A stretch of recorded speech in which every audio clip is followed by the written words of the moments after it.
السلام عليكم ورحمة الله وبركاته. ازيكم عاملين ايه؟ يا رب تكونوا بخير. النهاردة ان شاء الله هنعمل مع بعض الزبيب بأسهل طريقة. يعني هو مش بأسهل طريقة، انا عملتهم على اتنين، يعني هما الاتنين سهلين، بس في اختلاف شوية، اختلاف بسيط يعني. بس هنعملها بطريقة حلوة قوي وبكمية تطلع معانا كمية حلوة. انا معايا هنا ده كان حوالي 2 كيلو ونص من العنب. بصوا العنبية اللي هي الصفرة، اللي هي المعسلة الحلوة. بصوا العنبية فيها العنب ده، في الكبير زي ما انتوا شايفينه كده، وفي الصغير، يعني فيها الحباية الكبيرة ما شاء الله والحباية اللي هي الصغيرة. عادي مش هنختلف يعني اي حاجة، بس هو طبعا الصغير بيستوي بسرعة عن الكبير. المهم يعني ان انا هنا دلوقتي كده انا غسلته غسلة معتبرة، يعني سبته شوية في قلب المية مش كتير، وحطيت معاه شوية خل عشان اكون ضامنة نضافته اكتر، وطلعته بقى كده صفيته في مصفى. وهنبدأ بقى في خطوة ان احنا هنبدأ نعمله. انا عملته بطريقة ماما كانت قايله لي عليها، وعملت كمية تانية بطريقة انا مقتنعة بيها. بس هما الطريقتين حلوين. بصوا انا هنا بوريكم حجم العنباية، العنب حلو جدا و... وتعملوه في البيت، واسهل كيلو الزبيب دلوقتي بقى ب100 جنيه. المهم انا هجيب وازيد كمان. المهم انا هجيب حله فيها ميه، الميه بتغلي بتوصل لدرجه الغليان، بحط معاها نص معلقه من بيكربونات الصوديوم او الكربوناتو، وهحط معاها 3 معالق من الزيت. يعني هو مش كتير قوي، اللي هو معلقتين او 3 زيت مش اكتر. دي طريقه ماما الله يبارك في صحتها يا رب يخليها. المهم بقى هنا انا هنزل بالعنب. اول ما بحطه في الميه السخنه، انا بعد بالظبط 60 ثانيه، يعني دقيقة ظبطا 60 ثانية بالظبط. وبعد ال60 ثانية انا بقوم مطلعة العنب ده، بكون مجهزة جنبي مصفى، بطلع العنب من المية السخنة، واقوم سايباه في قلب المصفى بالظبط 60 ثانية، دقيقة ظبطا بالظبط كده زي ما انتوا شايفينه. انا كده طلعت الكمية اللي انا حطيتها، وهرجع احط بقى بقية الكمية التانية معايا. تمام كده. وبرده هعد ال60 ثانية، وهقوم مطلعه العنب الباقي ده، هقوم مطلعاه برضو اصفيه مع التاني. خلاص كده انا تمام. هقوم بقى مطلعاه واصفيه كده.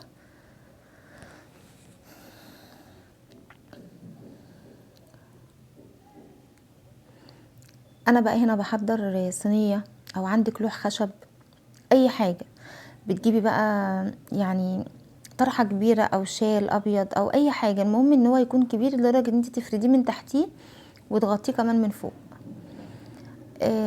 وجبت بقى عناقد العنب زي ما هي كده ورصيتها، انا ما عملتش فيها حاجه، برصها وبسيبها كده زي ما هي محطوطه، ما بعملش فيها اي حاجه خالص. الفكره كلها ان انا بخلص كل كميه العنب بحطها، وبرجع بقى اقوم واخده نص طرف الشال التاني او الاشارب التاني او ايا كان انت حطاها، بس لازم تكون حاجه خفيفه قوي. هقوم مغطيه بيه العنب، يعني انا كده فردته تمام. هجيب بقى نص الشال التاني، ده شال عندي كبير قوي، بخليه للحاجات اللي زي دي، بقوم بقى مغطياه. والحبه والطرف ده انا بقوم منديه شويه ميه. ده كنا تاني يوم الصبح، يعني انا حطيته وتاني يوم الصبح كان بقى عامل كده. بصوا بدأت العنباية اللي هي تاخد اللون البني كده معايا، وبدأ اللي هو بقى داخل في السوا، بدأ يستوي. انا هنا بقى يعني انا همشي معاك خطوة بخطوة. ده كان تاني يوم، بعدها برضو بتاني يوم. بص لو جينا نشوف هنلاقي ان العنباية اللي هي الصغيرة هي اللي بدأت تستوي اكتر زيادة شوية، انما العنباية الكبيرة لسه بحالها، يعني لسه بصحتها كده عافية. انا هبدأ بس اقلب العنقود من عشان كله يبقى مستوي اللون الواحد، بقلبه يعني عشان اجيب اللون اللي هو الدبل اللي فوق الوش، انقله اللمة التانية. وده بقى كنا برضو تالت يوم. بصوا الزبيبية بقى، وبصوا اللي هي العنبية الكبيرة لسه زي ما هي، انما الصغير هو اللي استوى. في الحالة دي انا مش هقدر استنى لما العنباية الكبيرة كمان تستوي واسيب العنب الصغير اللي هو اتحول لزبيب اصلا لدرجة ان هو ينشف معايا قوي. لا انا برضو هقلب يعني هقلب الزبيب كده ويبقى انا خلاص هو استوى معايا. هنقط بقى. بصوا هنا انا شلت الصغير كله حطيته في قلب الصينية معايا لوحدها. بصوا شكله. والباقي بقى الكبير اللي هو ده انا ركنته في صاج صغير كده وسبته يستوي برضو مع نفسه. بس انا ما ينفعش اسيب التاني، اسيب الكبير مع الصغير. الصغير ده هينشف مني قوي، وانا مش عايزه اوصله لدرجه النشفان، انا عايزاه يكون برضو اللي هو مش ناشف قوي للدرجه يعني. بصوا بقى اللي هو الصغير اللي معايا ده خلاص كده اتحول لزبيب وتمام قوي وشكله جميل جدا، وكان كده خلاص خلص معايا. وده انا نقلتهم كده وعنتهم لوحدهم وسبت التانيين دول بقى يستووا براحتهم بالظبط زي ما انتوا شايفين كده. هنيجي بقى للطريقه اللي هي التانية.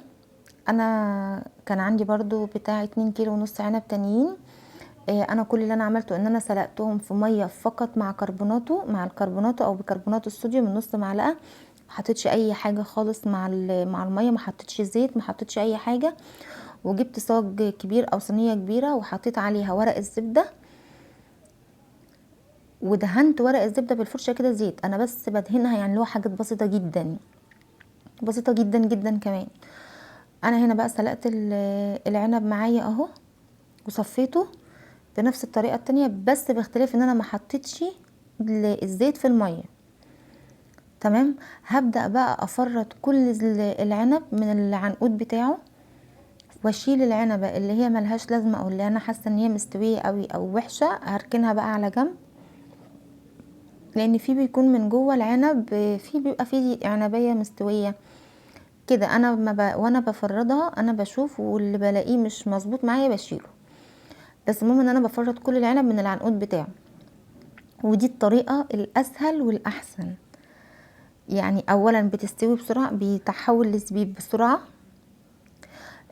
ثانيا ما بياخدش العنبايه ما بتتغلفش بالزيت، اللي كان في قلب الميه بالزيت اتغلف معايا بالزيت. فبصراحه انا عرضت الاتنين علشان يكون في مصداقيه اكتر. يعني ممكن كنت اعرض التانية وخلاص، بس انا لا، انا شايفه ان انا كنت عملت الطريقتين وقلت رايي فيهم افضل بكتير مما كنت اطلع لكم نتيجه واحده. هنا خلاص بقى انا خلصت العنب كله فردته زي ما انتوا شايفينه كده. جبت بقى طرحه او اي حاجه عندي برضو تكون خفيفه قوي، وبليتها نديتها ميه وعصرتها شويه، وبعد كده خدتها بقى حطيتها برضو في البلكونه عند الشمس، وبسيبها محطوطه في الشمس. ببدا بقى من وقت للتاني ابص عليه